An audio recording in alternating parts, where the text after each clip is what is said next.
And so the answer is, how do you circle out of that?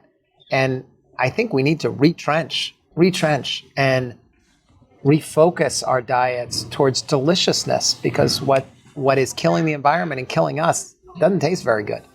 And that's the real tragedy. You know, food is such an opportunity to not just connect with the world around you, but to become a pleasure focal point for your life. That was Dan Barber, and you're listening to The Regenerative Journey. G'day, I'm your host Charlie Arnott, an 8th generational Australian regenerative farmer. And in this podcast series, I'll be diving deep and exploring my guests' unique perspectives on the world so you can apply their experience and knowledge to cultivate your own transition to a more regenerative way of life.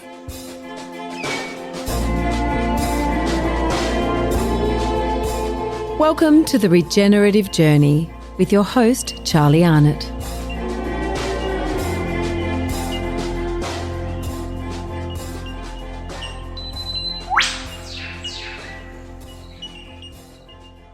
G'day, welcome to The Regenerative Journey and welcome to this episode with Chef Dan Barber. I became aware of Dan and his wonderful chefing activities a few years ago when he was in, I think it was season 1 of Chef's Table. I think it was a Netflix show. And it was an absolute honour to finally be able to catch up with Dan at Stone Barns. This is about an hour north of New York.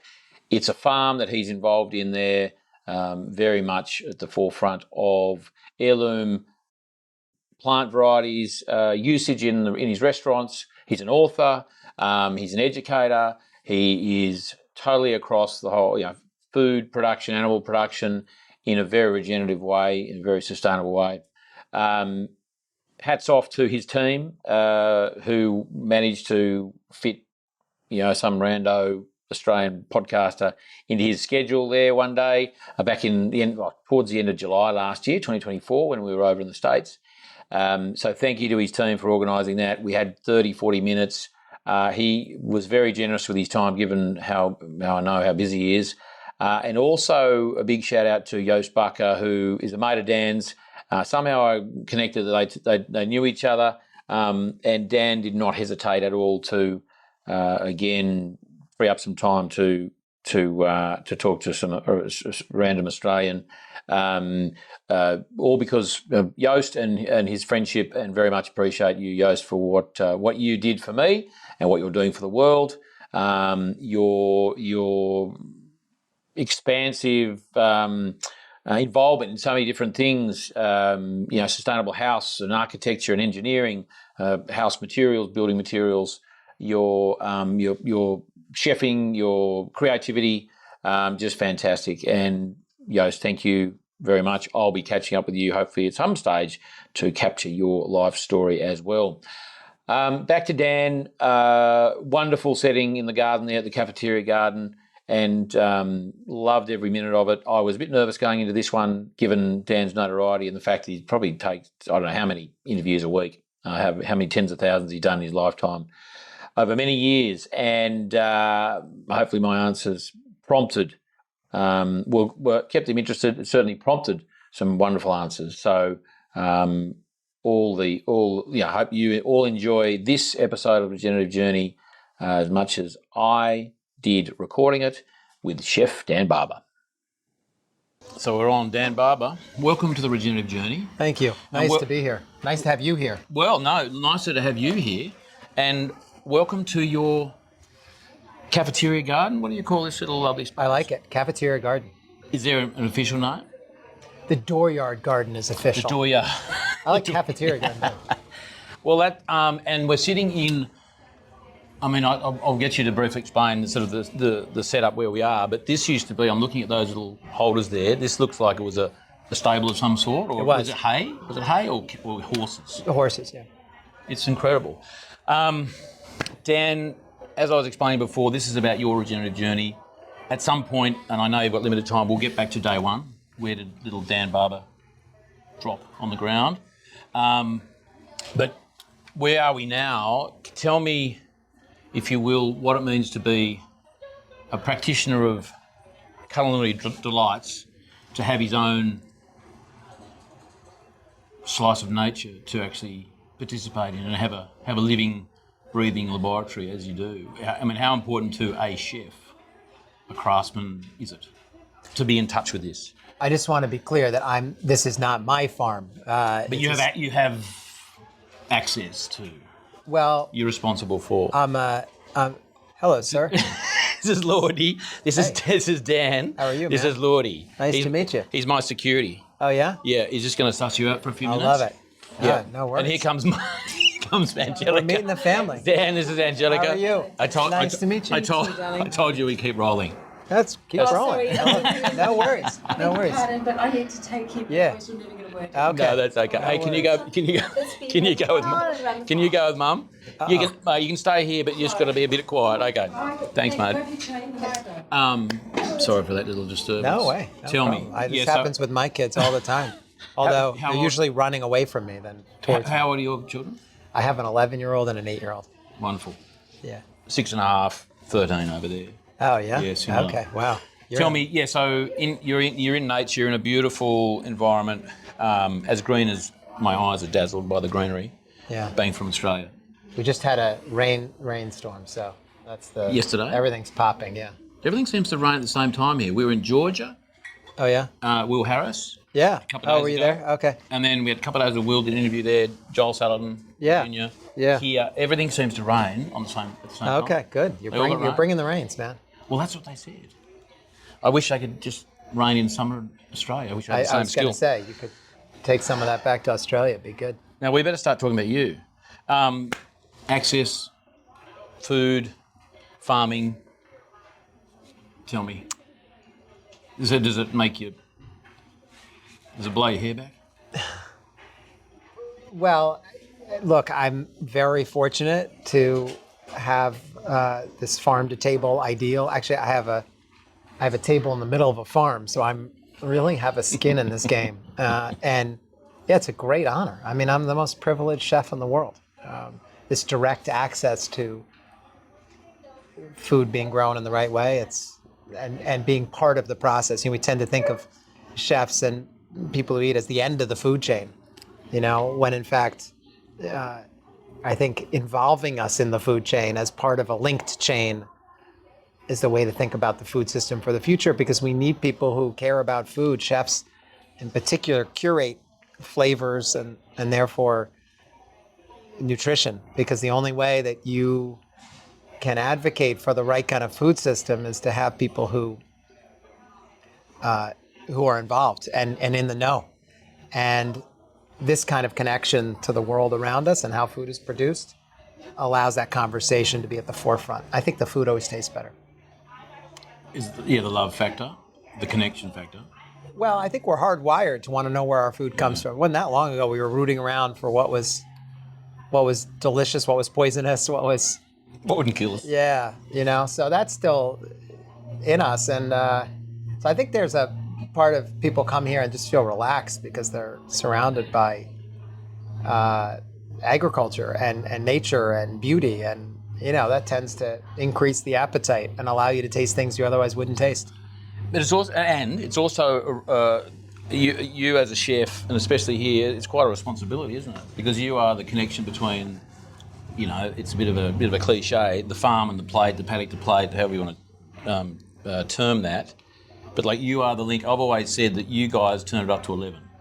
Because we can grow, as farmers, we can grow nutritiously dense food in an environment. We're improving environments at the same time, but that kind of doesn't cut it unless people like you turn it up to 11 and present it and love it. Well, we have the opportunity to make people feel, and in a world that is increasingly acidic, is increasingly fraught, is increasingly isolating, the ability to make you connect with the world around you through deliciousness, through food, is very powerful. Can we get back to day one, Dan Barber? I like to get to the place where we're not just getting people to feel, but getting people to think, because it's also, a dinner or a plate of food can not just connect you to the world around you, but can get you to jumpstart a series of questions and curiosity and something that you want to value and take the time and the resources to replicate outside of here. So as an eater who's travelled from New York, had a feed here, and no doubt they would think they'd be blown away by all the senses. What would be the next step for them in terms of that thinking and how they execute on their experience, ideally from your point Well, of view? they go directly to a farmer, That's the ticket. Get away from the supermarket, get to the farmer, because that's the direct connection, and that's the same experience you're having here. So it can be replicated at home. Let's get to... Can you stop interrupting me when I'm asking you questions? Dan, day one, where'd you land on the Earth? How was that? Was it a soft landing? Day one. Day one here? 1 day old. No. Oh. We'll go back to the beginning. Your regenerative journey started, as a... Well, I grew up on my... I think my understanding of these kinds of issues came from working at Blue Hill Farm, which is a dairy farm in Western Massachusetts that my grandmother started 50 years ago. So I was, 80 years ago. So I was working the farm in the summers, and I think that inculcated a sense of the possibilities around agriculture and food production. So you were living not on the Well, I farm? grew up in the city, but I spent my summers working the farm. You were baited.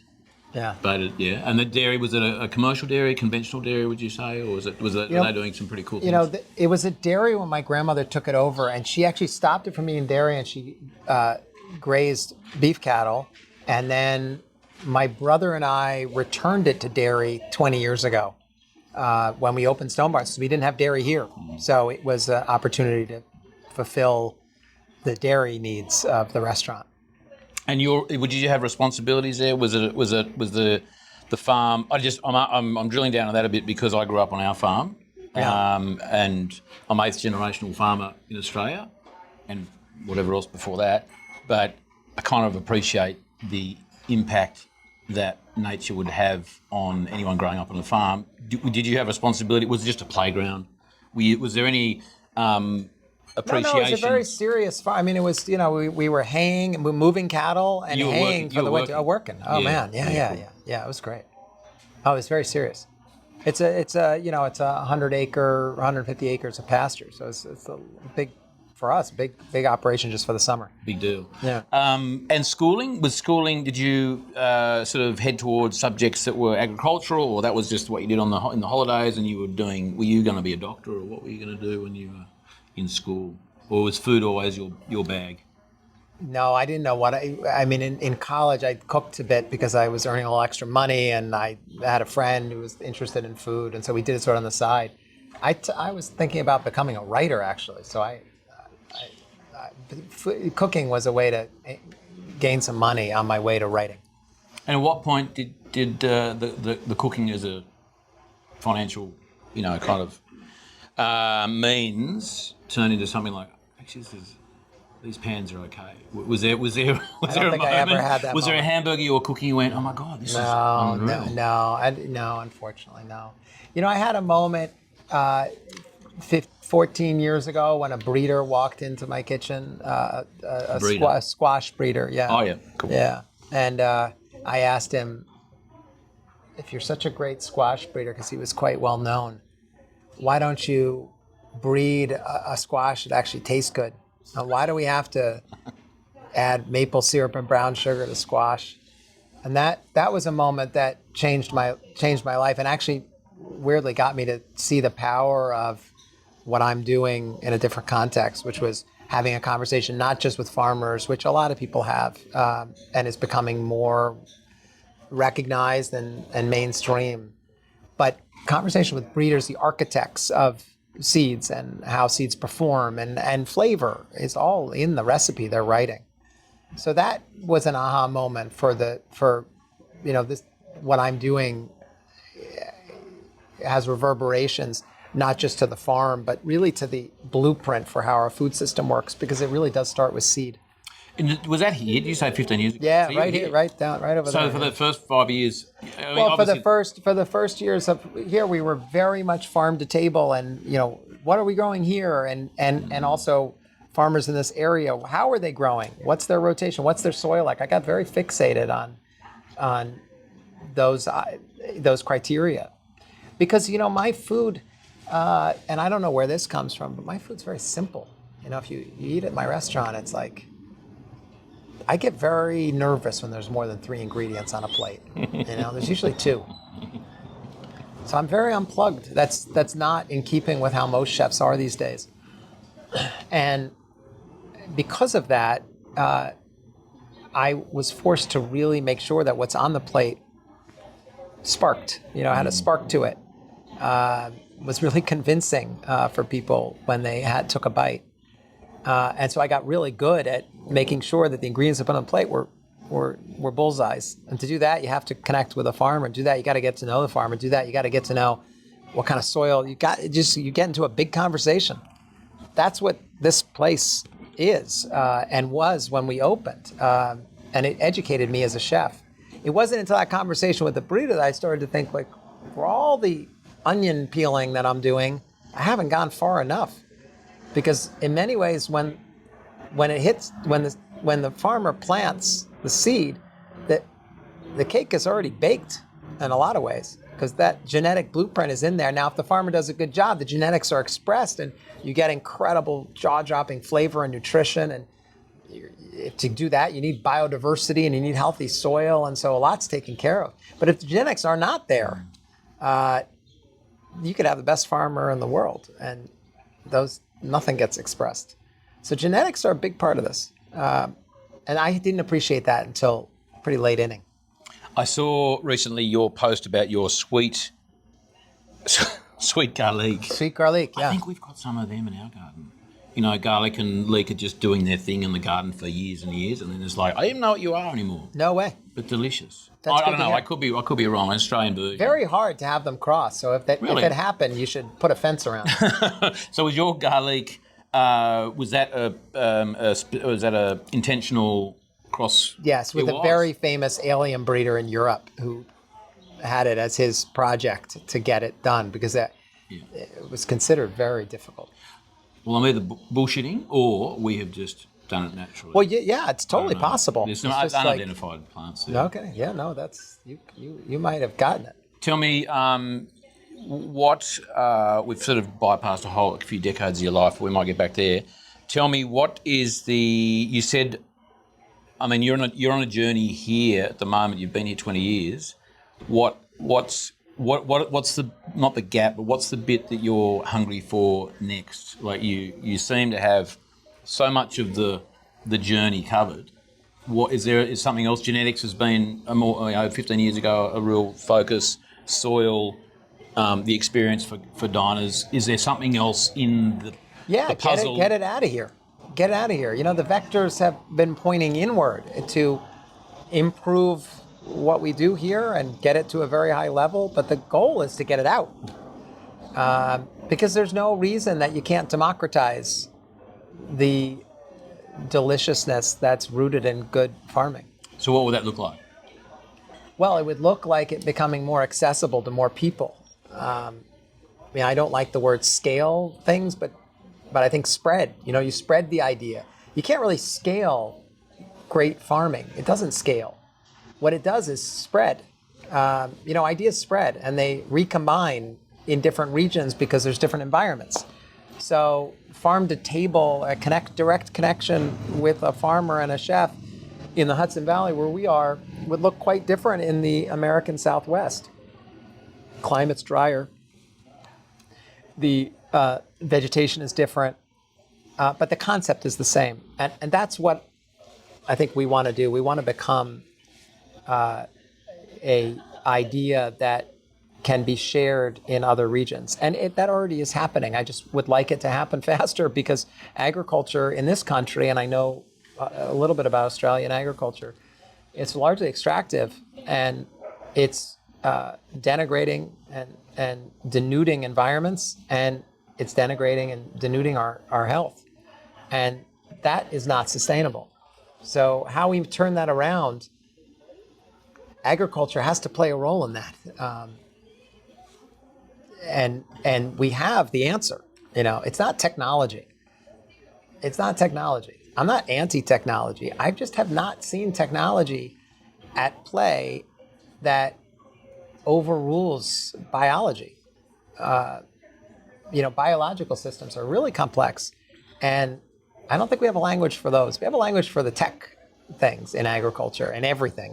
We have this Steve Jobs, Bill Gates paradigms, but we struggle with inefficiencies and nature's complexity because it's not A to B. I always say you can't fix a biological problem, whatever the problem is, with mechanics or technology. Yeah. It's just you got to use biology to. Having said that, it's not Luddite, as I'm sure you would subscribe to. That garlic that you mentioned, the love child of a leek and a garlic, happened very quickly because of technology. Because of advances in computer technology and in recognizing genetic traits that have produced wonderful results. So it's not anti-technology, I'm not Luddite, but I am questioning how you use technology with agriculture, because agriculture is rooted in biology, as we said. So that is infinitely more complex, and I think infinitely more interesting, actually, if you can tap into nature's power biology. That's a power charge, and we're looking at it here. Yeah, I mean that's abundant, isn't it? Will Harris said the other day, it's lovely what you just said, because you paralleling with, he said, I asked him the same question, what are you going to do now? How would you see this in the world? And he said, well, I can't, it's not about scaling, it's about just repeating. Yeah. It's the framework, it's the blueprint, it's the principles and so on. So wouldn't I love to see one of these in Australia or all over the world? Dan, let's get to so many questions. Let's just fill in that little gap there from school. I was training in restaurants. I went through a hardcore inculcation into the formal world or informal? I went to not really formal. It was more. It was working in restaurants in France. I spent a lot of time in France. Yeah. So. Who are your any mentors or in your career that you just bow down to? And there's so many. So many. There's a chef, Alain Ducasse, in France, that is probably the greatest chef of our generation. And he was a chef who was extremely white tablecloth, high end, but utilized local farmers and traditions and modernized them beautifully. It's fantastic depth of knowledge and intuition, and he affected me greatly. Now, there are tons. I mean, there's chefs. I just studied under some great chefs, and I learned from amazing chefs. And I'm taking those ideas and practicing that craft in a very limited environment. Even though we're sitting here in the middle of July in abundance, most of the year here is short growing season and difficult terrain. So navigating that and creating a recipe or a diet that is interconnected and healthy and delicious, I think, is the goal. That isn't the goal to scale that. The goal is to replicate those principles in different environments. We forget the United States is enormous, with enormous telling me. Yeah, with enormous geographical differences, environmental and ecological differences. Italy fits inside of New York State, and Italy has 30 different kinds of radicchio depending on what town you go to in the north. Well, it's because soil conditions were different and temperature conditions started to change, and daylight and cultural differences. Even in Little Italy, not Little Italy, New York, Italy, the country, the smallest, it's still teasing out differences depending on niches, ecological niches and cultural niches. And that is a very exciting, actually, food future. I think we've left the idea, at least in America, that you eat the same wherever you go. People don't want that anymore. You want to go to the south of the United States and eat rich Southern traditions. Well, barbecue has exploded. That's a good example of a thing that, yeah, you could export that to other areas, but it leaves behind the history and the cultural imprint. And to me, it's much less exciting than to be in situ, in place. And in the Pacific Northwest, there's a kind of ecological niche of abundance, of incredible ecological strength, and that's there. As Michigan, there's certain, it's just everywhere in our country we have the niches, and I think people, as they travel more, look for those niches. They don't look for the same thing. That's very different than when we opened Stone Barns, which is only 30 years ago. It was all about, you were ranked in like what dishes you presented in your restaurant. I mean, to be a high-end restaurant, you had to have lobster, caviar, or foie gras. You had to have a certain kind of, and if you go back to the 1970s, God, it was even worse. You go back to the 50s, it was, you knew what you were going to order before you even went out to a restaurant. You knew what was going to be on the menu. Sure, yeah, sure. Okay. It was like, and chefs were unnamed and unknown. They were drunk in the basement, living the average age of 40. It was a miserable life, and it was the maitre d' and the front of the head of the restaurant staff, the manager, the maitre d', the owner, who had a repertoire of dishes, classic dishes, that you were ranked on how well you prepared them. And that was safe, right? Very safe and very boring. So tell me, what was chefs exploded that. They broke the chains. That was the Nouvelle Cuisine chefs of the early 70s and later 70s, that said, we don't want to have our names buried, and we're artists and we're craftsmen, and we're going to take advantage of the morning market. That was the first. And they simplified food, and they were technically at the highest level, but the simplicity and the ingredients and the regionality of what they expressed was extraordinary. And it changed food forever. In this country, I'm a disciple of those Nouvelle Cuisine chefs. So I'm taking that idea a bit further because I have the luxury to do so here in this environment.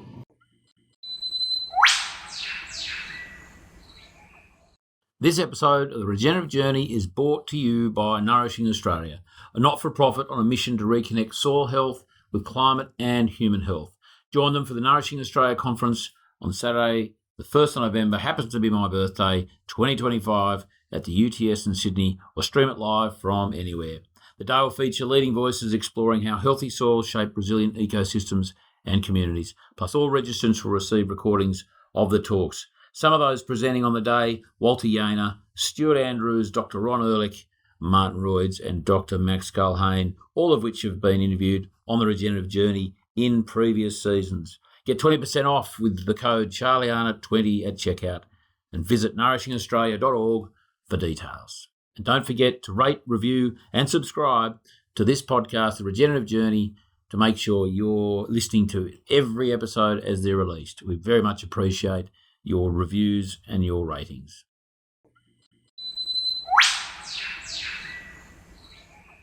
There's a reputation, at least in Australia, Nouveau Cuisine was, you can guarantee it was going to be a very small serve. That was the biggest thing. It was like, oh, that's really fancy and really small, and I want my money back. You know, that was a kind of a thing back then. That was an unfortunate phase that Nouvelle Cuisine went through, and I got captured by the media.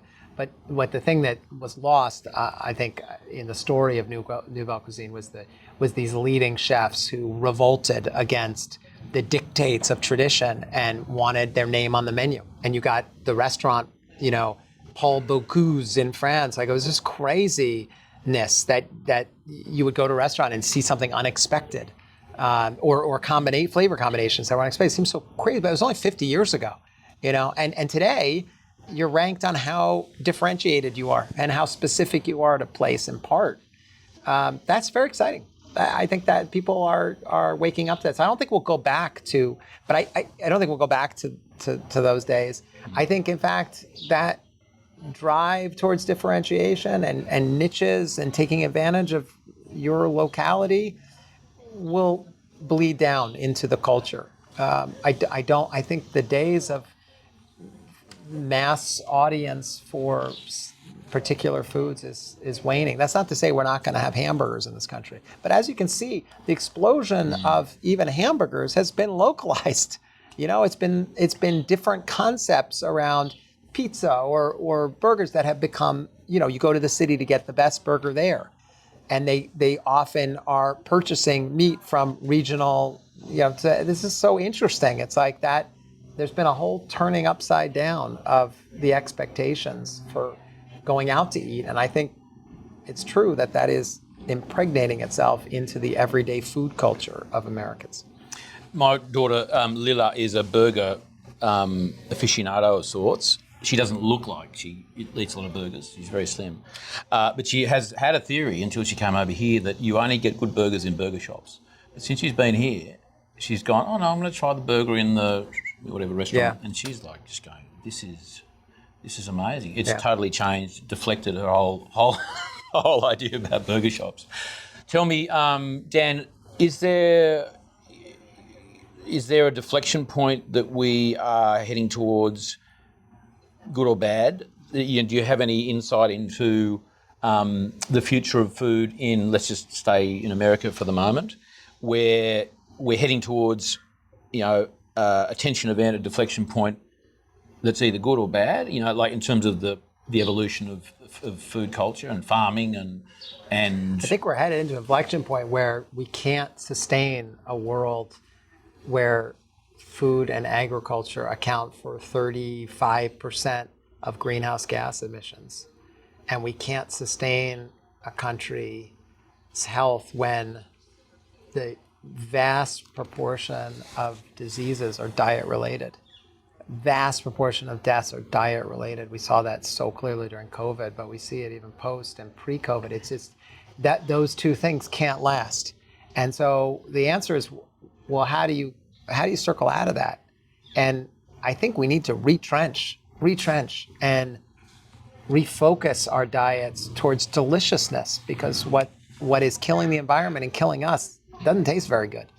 And that's the real tragedy. Food is such an opportunity to not just connect with the world around you, but to become a pleasure focal point for your life. And that opportunity, I think, as people, especially millennials, this younger generation, I have those cooks in my kitchen, and in Generation Z, man, they are dialed in, and wanting to know where the food comes from, how it was grown. That's very exciting. Do they lift you? Like, I'm sure they're riding on your coattails. I mean, they're here and your reputation, but do you, what's the sort of, is there a bit of a two-way There's always street? a two, yeah. I mean, I get some of the best cooks in the world come from all over the world to be here. So I feel the pressure to make sure that they get educated and get inspired. And that keeps me here, so I'm here a lot. And it's because of them.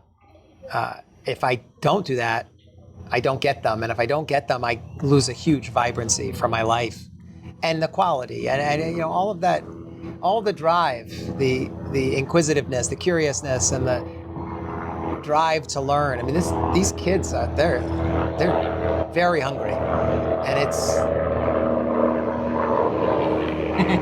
I wasn't. Is that one of your lunch guests coming? No, I wasn't that way when I was that age, but it's great to see. Don't be alarmed. There's a bee on you. That's all right. Now I'm distracted. Where the hell was I going with that one? Tell me about the Centre for Food and Agriculture, because when I walked in and I met Elizabeth from Communications, a lovely, lovely girl, and helped just get her set up here.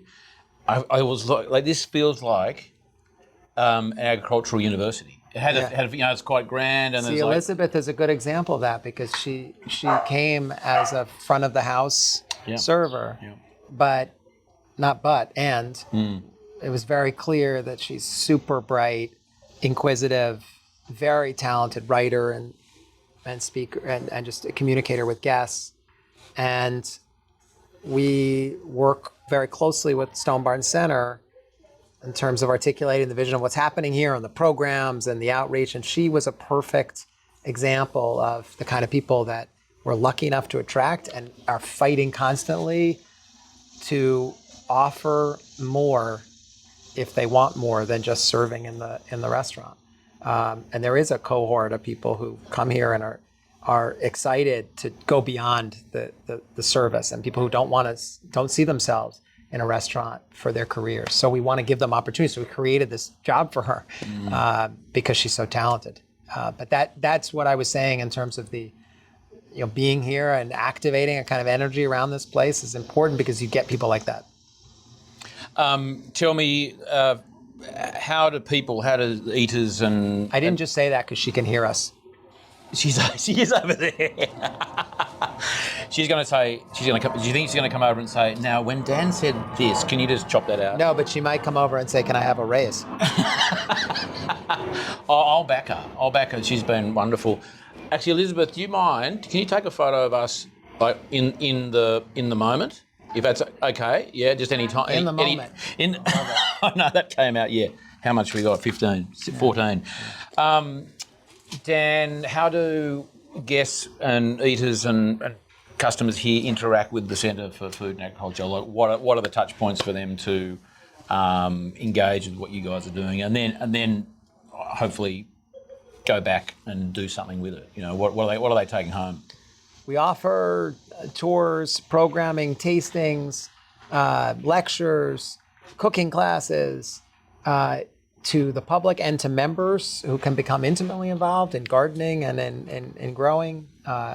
And we are hoping that they will take that experience and bring it back to their communities. Yeah. And people can turn up and wander. We got here an hour early. We sort of wandered through here and through the courtyard. Can people wander through the veggie garden and some places out of bounds? Yeah. Okay, so it's pretty much a free for all. It's a free-for-all. You can't really pick your own vegetables, but you can walk around. I was looking at those apples there. Are they a red variety, or they just say that are still green, or are they There's green both, variety? red and green. Yeah. Yeah, right. I didn't see any signs saying don't pick the apples. Okay. Well. I For didn't. the taking. No, hands in the air. I didn't. I wouldn't have done that. Tell me, any projects that are coming up that you're super pumped about? There might be some you can't tell us about.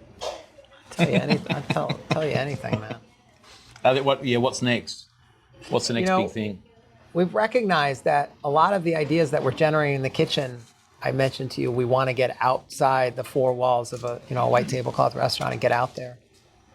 And the research that we have done over 20 years on rotational crops, on cover crops, or on old dairy cows. Let me give you the example of old dairy cows.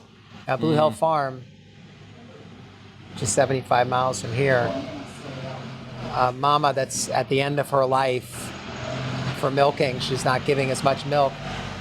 In America, that cow is thrown into the dog food chain or fast food burgers that your daughter probably wouldn't like.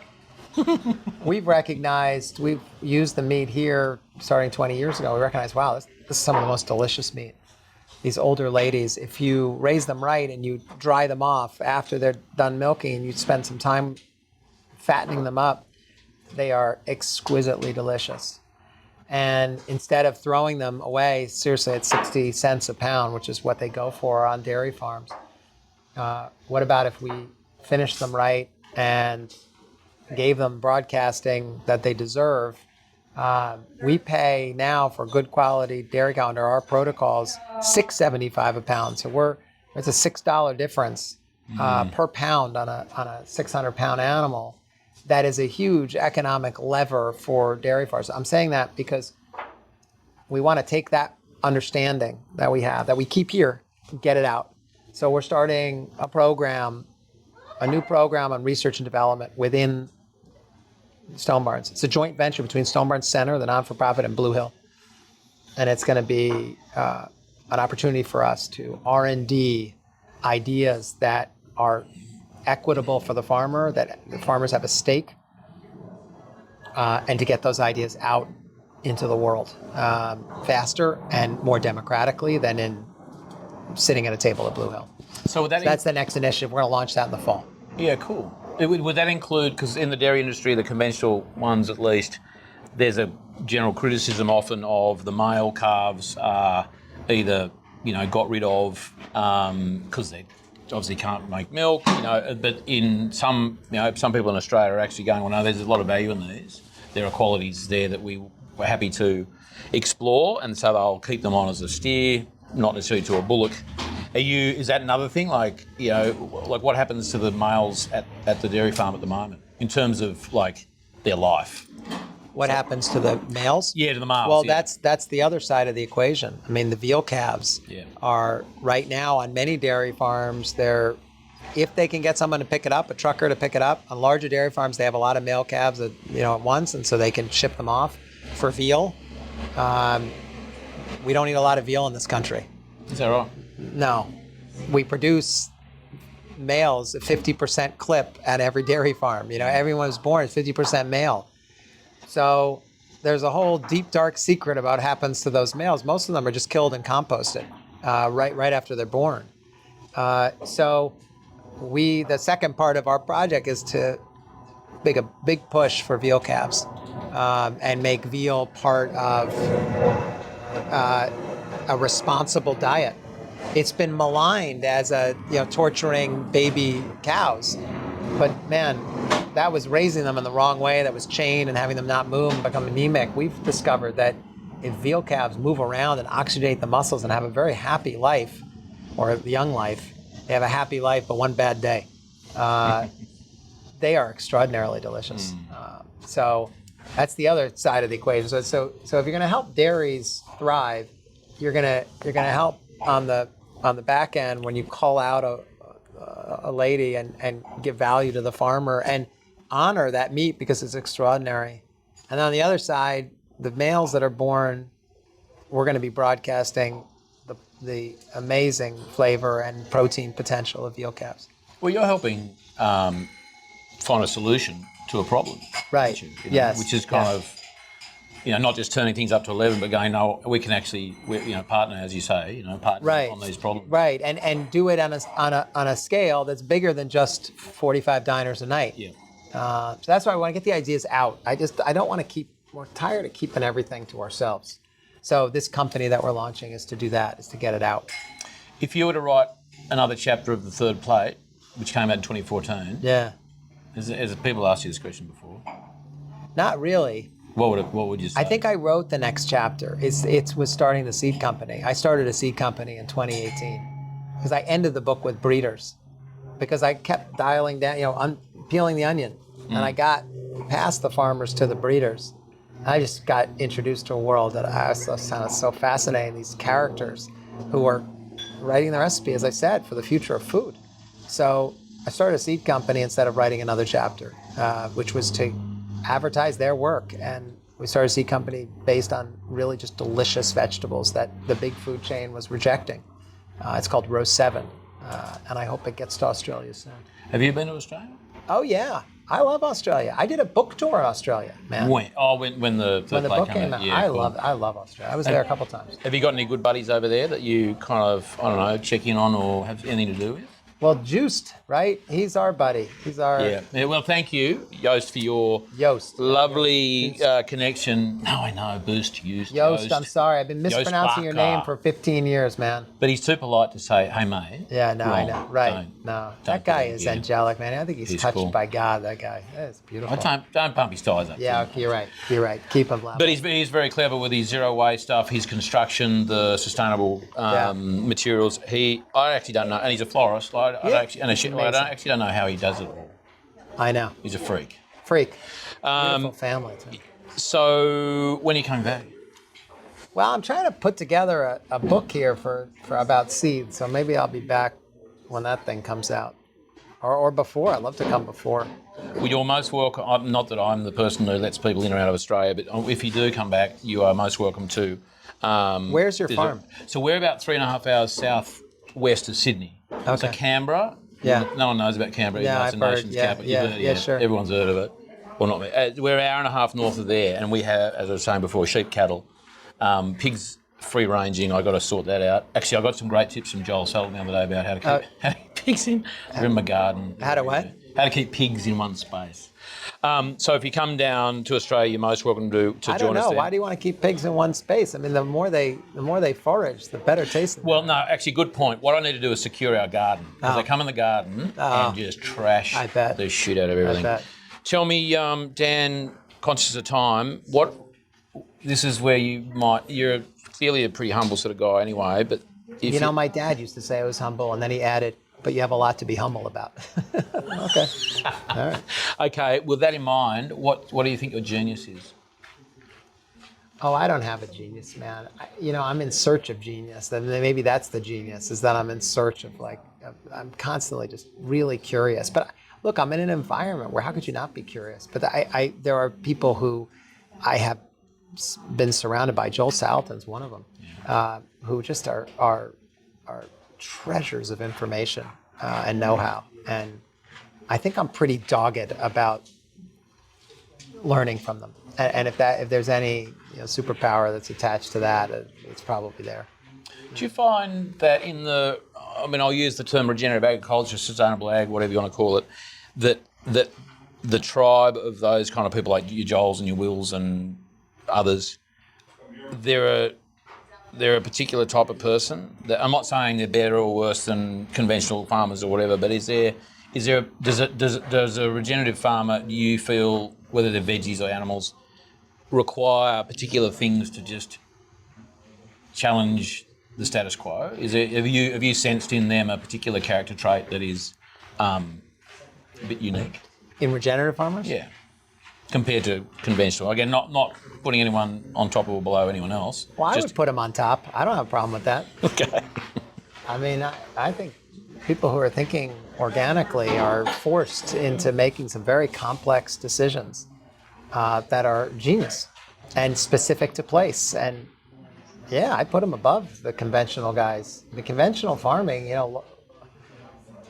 for the most part, pretty easy, because when you're confronting problems, you can spray the problem away. You can't do that in an organic environment. So I'm pretty enamored with truly organic practices. When I say truly, I mean they go way beyond what the level of definition of organic is, and that's deep rooted, man, and that's biological. That's knowing your biology and being attuned to it, and I find it staggering genius in that. So, yeah, no, I would rank them way above the conventional guys, if you ask me. Thank you. Tell me, trying to squeeze one more question in. What is any philosophy? Because I read somewhere, that you're a philosopher, a philosopher chef. You've been termed. You probably knew that. Is there anything? Is there any sort of the latest kind of philosophical angle you've taken? You've read a book and gone, holy shit, that's cool, or something this is priming you for the next question, which would be my last one. Is there some little epiphany you've had that's just like, oh shit? Over the last couple years, the epiphanies have been endless over seed possibilities around seed, and just continuing to talk to different breeders, whether it's fruit breeders or vegetable breeders or grain breeders, like what the potential is if we really have a conversation with breeders. I think it's just a world-changing idea. So those epiphanies keep coming because I keep meeting different and interesting breeders. Animals too, like in terms of breeds. The animal kingdom is not something that I'm delving into with breeding, but I'm fascinated by it just because of the work I do here. What pigs really do taste the best on pasture, and what is that hybrid vigor between two parent lines you bring together and you get this like unbelievable flavor and marbling, that is the gift. I don't know, it's a gift from God. It's like Jesus. It's and so but that's all genetics. Mm. It's not all genetics. Sorry, the farmer's in there, big time. But man, the genetics are fascinating. So that's what I consider epiphany is the idea that there's just a whole life of knowledge to learn, and I want to get there. Last one. Last question. Last this is question. the grim, the No, grim it's reaper? okay. No, he comes. He warned me about you. No, he didn't. I did. She's So, trying to- Dan, it takes me. So, yeah, we've got a big, we can put a billboard, two-sided billboard, next to a highway somewhere, as busy a highway as you want. Yeah. You can put a quote, a word, a phrase, a question on both sides. You can put them on both sides, but that's wasting a side. Is there a quote or a little? You can put them on both sides, meaning someone's passing by, so they're looking at it, but you don't want them to look back because. Well, no, they can see if they're going north. They can see one quote. If they're coming south, they see another one. Oh. I'm just saying, don't put the same on both sides. I mean, you can if you want. If you really want to emphasise it. Oh, I would say, But if you got two, I would do the same thing on both sides. If you're headed in a direction and you're deep into your journey, but you've recognized that you're going on the wrong path, it's not too late to turn around. that's very cool. I would say that on both ends. Yeah. I mean, I would say that to farmers, I'd say it to chefs, I'd say it to anybody who's in the business of producing food, that we tend to think that we have a food system or a structure of the way we work that's fixated and inconcrete and fossilized and impossible to disrupt and turn on its head. And my experience, and I think the experience of the last 50 years of agriculture and food, says otherwise. That no matter how far you've gone on a journey, you can disrupt it quickly. You can get off, you can get on and exit and turn around. And that's much better than just staying the course and trying to tinker with your journey to make it a little bit better. And that's a lot of what sustainable agriculture is. We're on this fucking journey where sustainability has become, let's just do this less bad. Less chemicals, less water use, less soil degradation. I use 70% less chemicals, but that's not what's needed right now. And I don't want to applaud that because it gives an excuse for tinkering around the edges of a really broken system. And that's what I would say on the highway, man. There is always time to make bold, life-changing, directional changes. And to think otherwise is to be regretful about it later in life.